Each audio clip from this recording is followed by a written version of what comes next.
वनवास से अयोध्या लौटने के बाद जब भगवान राम और सीता द्वारा दरबार में उपस्थित सभी लोगों को उपहार दिए जा रहे थे, पुरस्कार दिए जा रहे थे, तभी विभीषण ने भी रत्नों से जड़ा एक बड़ा खूबसूरत हार सीता जी को दिया।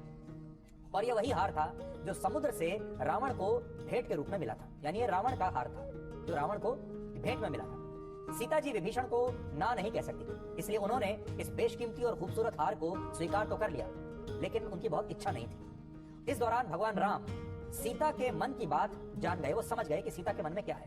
भगवान राम ने सीता से कहा कि वो दरबार में उपस्थित लोगों में से जिस किसी को भी इस हार के सबसे ज्यादा योग्य मानती हैं, उसे वो ये हार भेंट के स्वरूप दे सकती है। सीता जी ने कुछ क्षण इंतजार किया और उसके बाद हनुमान जी की तरफ देखा और इसके बाद हनुमान जी को रत्नों से जड़ा ये हार उन्होंने उपहार में दे दिया।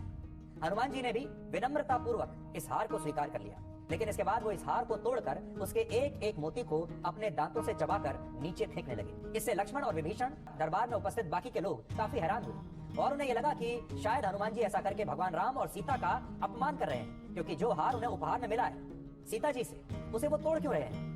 लेकिन जब हनुमान जी से इसके बारे में पूछा गया तो उन्होंने कहा कि वो तो सिर्फ इसलिए इन मोतियों को तोड़कर देख रहे हैं क्योंकि वो ये देखना चाहते हैं कि क्या इन मोतियों में भगवान राम और सीता बसे हुए हैं। और जब उन्हें इन मोतियों और मणियों में भगवान राम और सीता नहीं मिले तो उन्होंने रत्नों से जड़े इस हार को मात्र कंकड़ और पत्थर के समान मानते हुए इसे त्याग दिया। हालांकि दरबार में उपस्थित विभीषण और लक्ष्मण समेत कई प्रांतीय राजाओं को यह बात अच्छी नहीं लगी और उन्होंने हनुमान जी से पूछा कि उनके शरीर पर भी तो कहीं भगवान राम और सीता नहीं है, तो फिर उन्होंने अपने शरीर को क्यों धारण किया हुआ है, अपने शरीर को भी त्याग दें।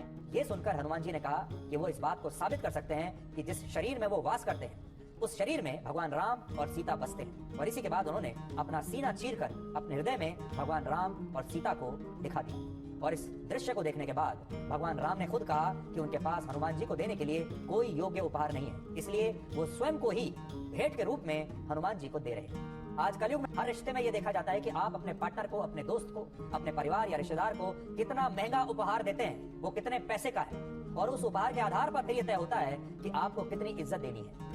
तब आप भगवान राम और हनुमान जी के रिश्ते से ये प्रेरणा ले सकते हैं कि असली प्रेम महंगे गिफ्ट्स देने से साबित नहीं होता। असली प्रेम सच्ची निष्ठा और ईमानदारी से पैदा होता है और ये प्रेम फिर सदैव के लिए जीवंत रहता है। ये प्रेम किसी हीरे पर आश्रित नहीं होता।